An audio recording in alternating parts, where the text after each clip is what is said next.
and let us all do we can to build a better future. But first, let's get started with our first segment of the day. And it has to deal with the fact that, look, I know everyone's focused on this war in Ukraine, but there is a consequence of ignoring some of the, domestic issues. And one of the consequences of this war that's happening in Ukraine and the sanctions that are being put on Russia is that gas prices are rising up.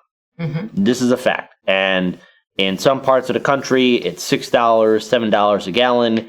Here in Illinois, especially in Chicago, dare I say it's getting close now, or on par with being $5 a gallon. And in this struggling economy, you have Americans working 2 or 3 jobs, if they're lucky to have 2 or 3 jobs to make ends meet, and that's still not enough. So now the Democrats, in their infinite wisdom, are now trying to figure out how, in many ways, they could lower the gas prices, or either figure out ways to do something. So when we covered on yesterday's show, there was the fact that the Biden-Harris administration were going to places like Venezuela, Iran, saying, hey, you guys, you got any of that oil? Got any of that oil? We want some of that good stuff, you know? We always thought you guys were cool. But anyways, looking at it, Democrats are looking for ways to lower gas prices, which have skyrocketed in the wake of Russia's invasion of the Ukraine. It could rise further as the U.S. and other countries move to ban Russian imports. And as we've covered on the show, Russia is a large exporter of oil. They've got a lot of natural resources, and the United States consumes a lot of that oil. Isn't it funny that, all this time, we've been saying on the show and a lot of other shows and a lot of people have been saying, hey, maybe we should move to renewable energy. It might make us less dependent on, foreign fossil fuels. And everyone's like, nah, it's fine. We'll just dig up more tar sands and use that, and then we'll export that. And now it's an issue. Mm-hmm. Crazy. It's almost like we could see it coming. Yeah, well, it's like we all saw it coming, and now here it is. Here we are right now, and the United States and the American consumer are right now struggling. So Democrats believe they have some political cover because of the bipartisan backlash to Russia. President Biden made the point of blaming Russian President Vladimir Putin for the increase, calling it Putin's price hike. Now, the thing is, on the one hand, okay, I see your point, Biden, but on the other hand, previous Democratic and Republican presidential administrations led us down this route to where we are dependent on foreign oil. So let's ignore the Biden-Harris administration. Let's look at the Trump administration, the Obama administration, Bush Jr. administration, Bill Clinton's administration, Bush Sr., and going all the way back even to Ronnie Boy Reagan. Those Republican and Democratic presidential administrations led us down this route to where we are dependent on the drug of foreign oil.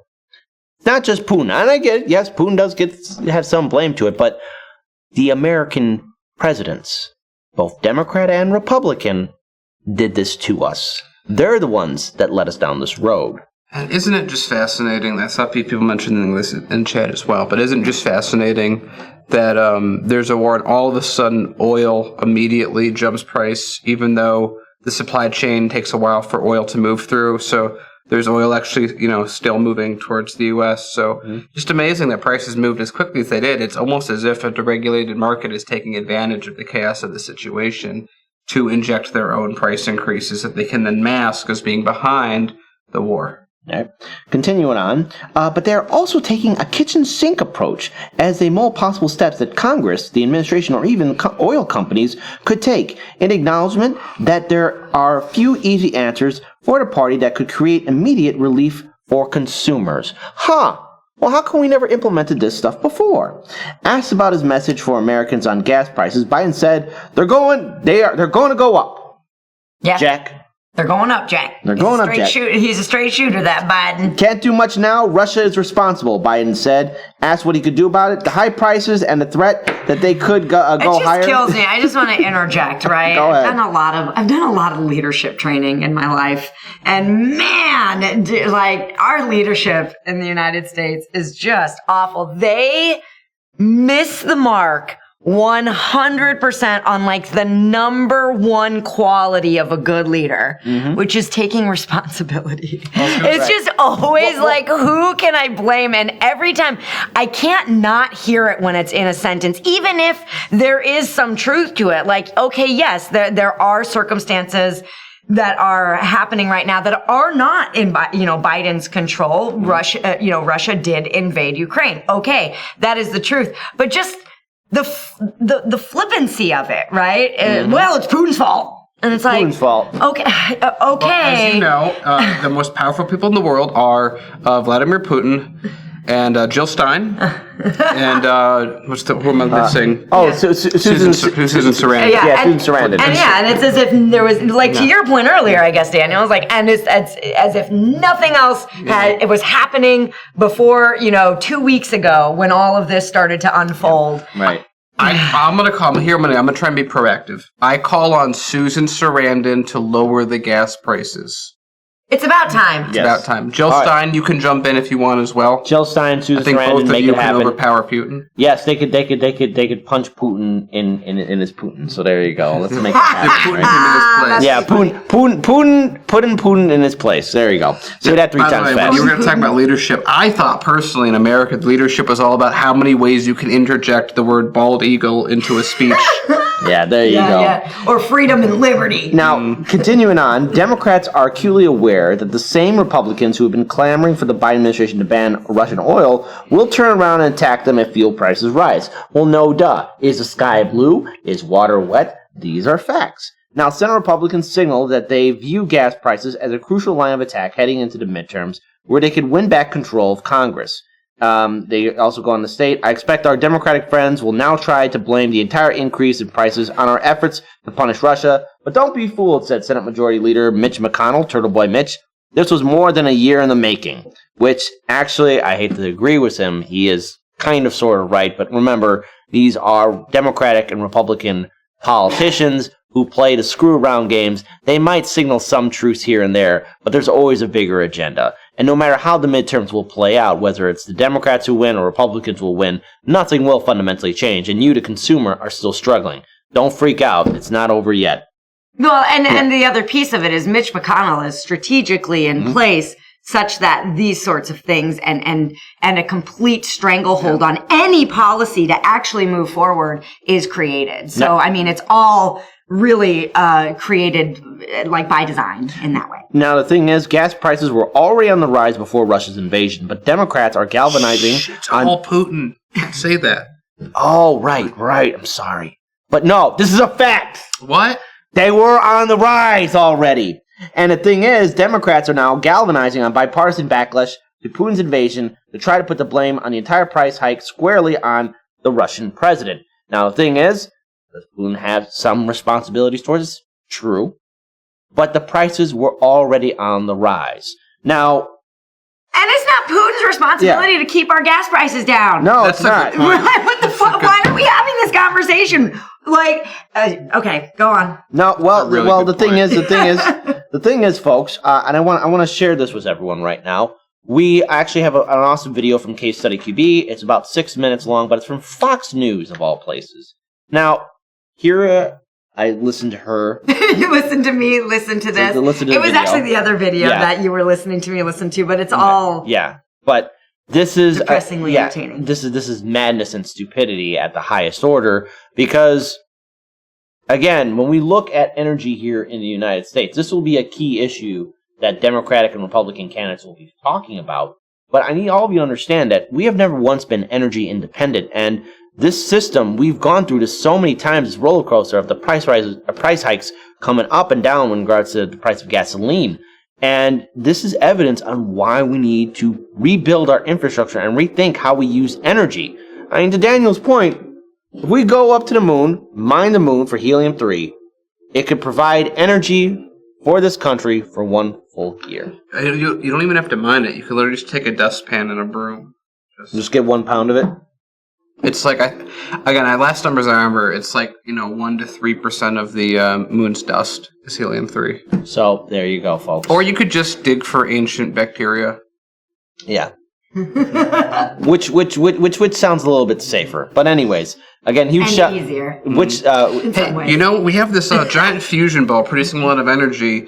One guy goes, "Hey, why don't we directly capture that in these cells that are photovoltaic, and we find a way to store it, and then we use that for power." And then the other guy goes, "Well, I heard that there was a couple 100 million years ago, some of that got buried really deep down. What if we dig that up, process it, refine it into a number of different things, some of which are useful in different things, and then put it in a vehicle, and the entire process maybe only returns like a 20% efficiency rate all the way through."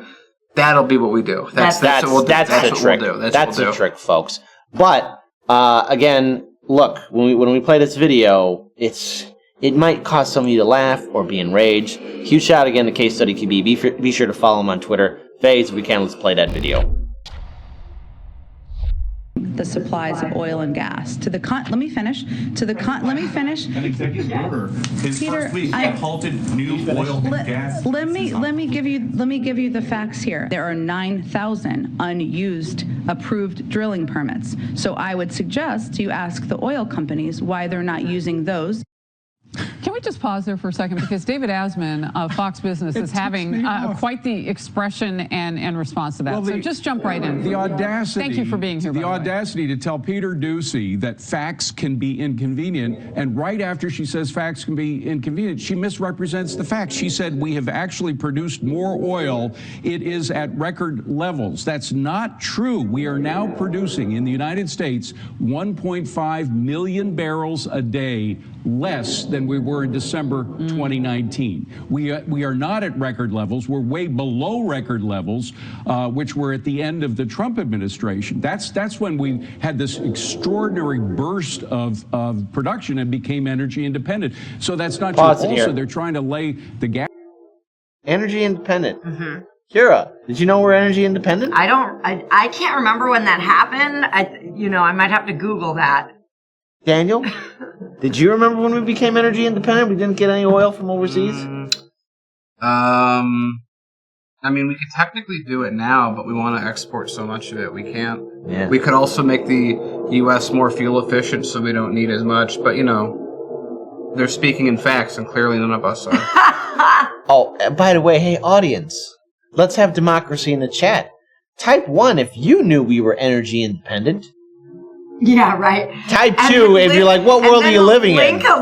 Link to that article. Yeah. Because I completely missed out on that fact. I love all of the irony of this entire clip. It's like super meta, right? It's like irony within irony within irony. There we go. Because he calls out her irony and then he goes ahead and does the exact same thing. Well, hold on, folks. It gets better. Let's play the rest of it. Gas prices, the high gas prices at the pump on Russia. Prices have been going up at the pump ever since President Biden was elected because the oil traders knew about his war on fossil fuels. He made no secret about it. He advertised it when he was running for president. So they knew that must be, Daniel, why they were raising the prices, right? I'm going to pause it right there for a second. Man, it's definitely... Remember when Joe Biden said we're going to lower fossil fuel consumption by strategic amount, and we're going to put a lot of... He said he wanted to do more drilling. He actually said just the opposite thing. In fact, even in his campaigning, he did not say that we were going to stop fossil fuel production. Right. I know, because I did a story on it. By the way, if you want a story that's more realistic and has more components of truth than this statement here, hey guys, do you remember that time when Joe Biden beat up that old lady when she asked about fuel prices and told her to do push-ups? No, I understand. I understand. I'm just saying that my story has more components of truth in it than what he's talking about. Let's play the rest. I don't even have to be accurate. That's what oil traders do. They look to the future because it takes so long to put together an oil rig. You hear these statements about, we gave plenty of oil contracts to oil businesses. It's their fault, not the government's fault. That's just not true. These prices have been skyrocketing ever since Joe Biden was elected because he telegraphed to the whole world about his war on fossil fuels. But I thought only Putin could do that. Flex we're looking for. No, and don't cut. Look, you can can come out and say we're against fossil fuels. Clearly. That's fine. That's we can argue those facts, but then don't come out and point your finger at Peter Doocy and say facts can be inconvenient, and then come out with her own made-up facts that just are not true. Look, you hit upon something in terms of that 1.5 million. So pause. So did we become energy independent and then like rewind out of energy independency? Because that would have had to have happened. So I missed two big headlines. Yeah. Well, that's the thing is, again, it's the first one is how much oil are you extracting from the ground, and then you subtract it. It's a much harder equation because America exports a lot of the oil that it takes in. So we could hypothetically have enough, but the market wants to export it because it's more profitable. Right. So it's like we import all this oil out from overseas, and then we export our oil to the same or similar countries, or you know what I'm saying? Mm-hmm. And so we're the reason that this is happening. It's like, again, so first of all, again, you could go down hey, we should have made everything more fuel efficient to a more meaningful degree, made power plants better, made the infrastructure better, et cetera, et cetera, et cetera, so that maybe we're using 20% of the oil we were in 2008 when Obama got in. But instead, we didn't do any of that. We pushed all of that to the side. We fought, it's like, even yelling at Joe Biden for anything, like Joe Biden is going fully on for GM and their electric car company, and Nixon companies such as Tesla, when GM, I think, has made 36 electric cars. Yeah. But no one's doing, again, the same thing I always say on this. No one's doing anything optimally. Everyone's doing everything profitably for themselves. Yep. Let's go on and check out the rest of the video because it gets entertaining. Further, especially when Venezuela's in brought up. 2019. But we still have quite a bit in our coffers, correct? We do. Do we really need to sit down with Venezuela and make an oil deal? You know, Venezuela, I used to cover Latin America, for 12 years. I used to fly over these huge fields in Venezuela, which used to be some of the most beautiful areas of the Western Hemisphere, which are totally polluted now. It is the dirtiest. PDVSA is the name of the Venezuelan oil company that's controlled by the government. And they produce oil in a dirtier fashion than anybody on earth. They have destroyed. If you care about the Western Hemisphere in particular and ecology, you don't ask them to produce more. You produce more here because we produce it much cleaner than any major oil producing country in the world, particularly Venezuela, which is the dirtiest. Now, sir, good sir, I know a person that would love to have a conversation with you. His name is Robbie Yeager. He works for the Mukasey Costa Network. He's done a lot of great investigative work, especially about the Colonial Pipeline. For those of you who don't know what the Colonial Pipeline is, it is a large pipeline on the East Coast, and there is a massive leak that was found in the area where it was at in North Carolina. Two teenagers riding their ATVs, not associated with the federal government or state government of any institution, found this leak. That leak is still ongoing. The damage is still ongoing. And as we have covered here on this show so many times on this show, pipelines break. The way we export and take care of, again, natural gas and tar sands is downright disgusting and deplorable. Way back in 2018, Daniel Lupker and I also did a short 16-minute documentary series in the state of Indiana about the industrial facilities that are dumping toxic waste into Lake Michigan. One of the facilities we went to was one of the largest tar sands refinery in the Midwest. Now, Dan, what's the danger of tar sands? A lot. Actually, I was going to say on a similar note. No, I just know this is a fact. I just don't know how much specifically it applies to his claim, but I'm pretty sure it's a very strong amount of crossover.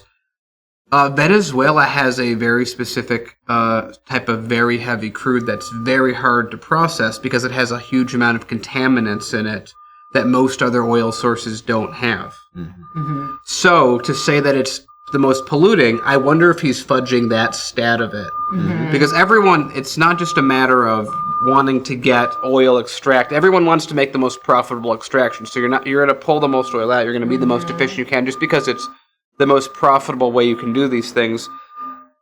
I just wonder if he's just literally going off of it's a more polluting style of oil because it's more contaminated with other things, and therefore that's the pollution. So he's just mentioning that. I wouldn't be surprised. I actually wouldn't be surprised by that either, Daniel, because of course I knew nothing about this, so I went in and I was like, really? Yeah. Venezuela, dirtiest oil. Dirty oil. Dirty oil production. And I found what you were talking about the, what's in the oil and it being dirtier than the way that we refine oil here. And then other parts that I was reading about their actual facilities is like their tankers are very filthy.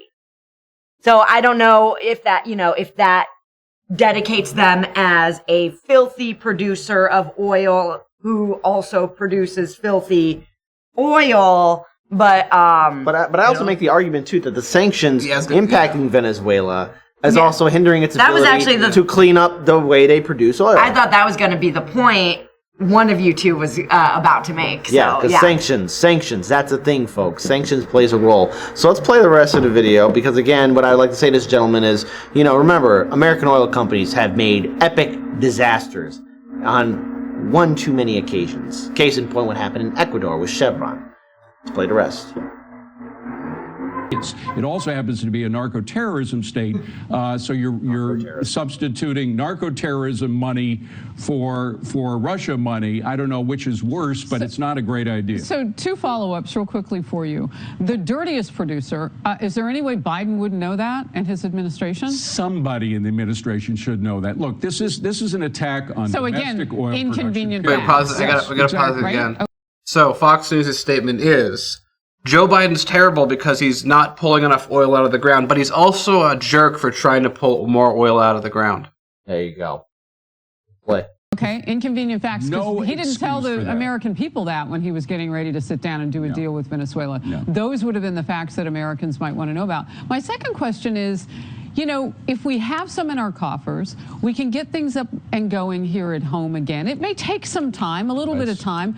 We may have to still pull back a little bit, suffer at the pump. People aren't going to buy gas the way they had been anyway at $7 a gallon. The way they are... Pause it. I got to make a correction on that. One, gas is an inelastic item. Price really won't affect how much people spend. Someone might not go on a long joyride that they might have otherwise went on because of gas prices, but no one goes, hey boss, I can't come to work. I don't want to fill up my tank. Conversation doesn't happen. Hey kids, we're gonna starve because I don't want to go out and get groceries. Mm-hmm. It's an inelastic based on price. Just people get upset when what it really does is it sucks money from other parts of their pocketbook. Exactly. Good play. They shut down a pipeline. Of course, we know he did that when he first came into office. They're stopping exploration on federal lands. Of course, they say, well, all the oil is coming out of private lands. Not true. But there's another way, which is that there is a war on banks that fund. Oh, I thought he was going to go with renewable energy. It's crazy that he hasn't mentioned it a single time. That's part of the problem. Crazy, my friend Phil Flynn, who's an oil expert, introduced me to these people who are having a lot of trouble getting funds from banks who have woke corporate boards who say we're not going to fund any more. Wait, pause it. So annoying. I love. Beyond. You know who has the biggest woke problem in the entire industry? Investment banks. Investment banks. With all those investors on the board in their 20s with their blue hair and their tattoos and their gluten-free organic food. Yeah. And every time I walk into a bank that day, it's all I see from wall to wall. Do people actually listen to this and believe it? Well, yeah, the Fox News audience. No offense to senior citizens, but the senior citizens watching Fox News are probably like, yep. The banks and their woke board. And they're like, oh yes, the oil companies, some of the most conservative people out there, because of the nature of what they do, have the most. It's like, oh man, I'm getting old. Let me just put my. What are you talking about? So good. The woke banking.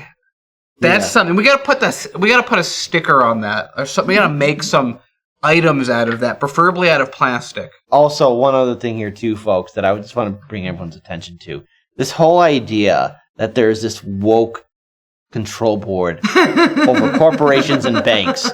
Just because they tweet out the LGBTQIA flag or say Black Lives Matter or we respect women, know this. It's just those are all the qualifications to be a liberal. It's just that those are just images.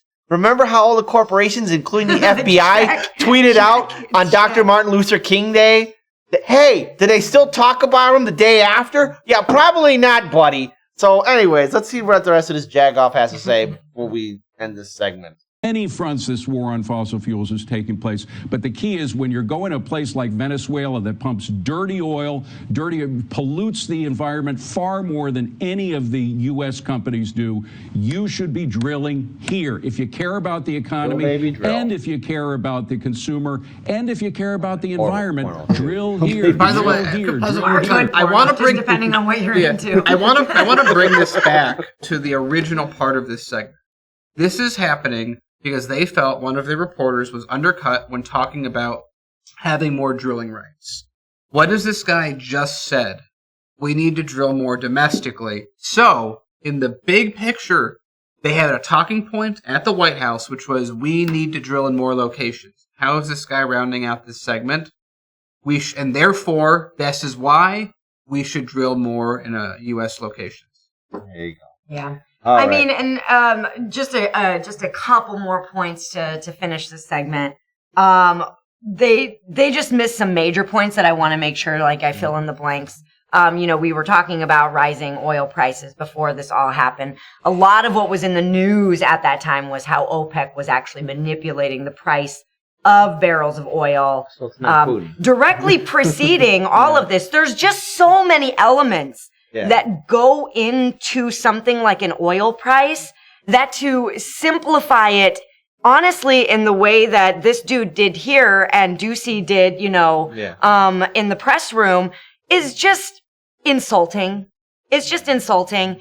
And then my favorite part, of course, there's so many good parts, but one of my favorite parts, of course, is how he's like, and these are all of the options we have, except I never mentioned renewables. So I just want to highlight that again. No renewables. It didn't get touched on, like it wasn't ever some kind of option for us. You can't talk about that on By the way, this is the other part of that as well, is that currently, as far as I'm aware, the oil companies have about a 10-year amount of drilling sites already set and ready to go, and they want more to backlog it. So, to reiterate his point, we should drill domestically because it's better for the environment. And if you care about the environment, you'll drill domestically, even though we already have 10 years of backlog ready to be drilled, and we need to add more of that so that in the next week, gas prices can go down. Right. Yeah. Along with building pipelines. Which, of course, you can do overnight. I mean, it's like, remember when we were when U.S. was like, we're going to build 10,000 miles of pipeline, the next day it was done. Not next couple years, next day. Mm-hmm. That's right, folks. And by the way, look, let's be very clear here about what's happening with this rise in gas. This has been an ongoing crisis that's been going on not only last year with the rise of gasoline prices and everything else. This has been built for decades on end. So saying it's all just Putin's fault, well, Democrats, okay, if you want to run on that. But the thing is, if people do the research and look into the history of what's going on in regards to our consumption of oil and gas, natural gas, let's just be very clear here. We are in a rigged system that's basically holding us hostage, and we have to break away from our dependence on fossil fuels. And yes, we have to look at renewable energies. Will this administration do it? The answer is no. Will a Republican administration do it? The answer is no. So on final conclusion, it's up to us. We have to start building a movement and demanding to rebuild our infrastructure into something far more efficient and effective for future generations to enjoy.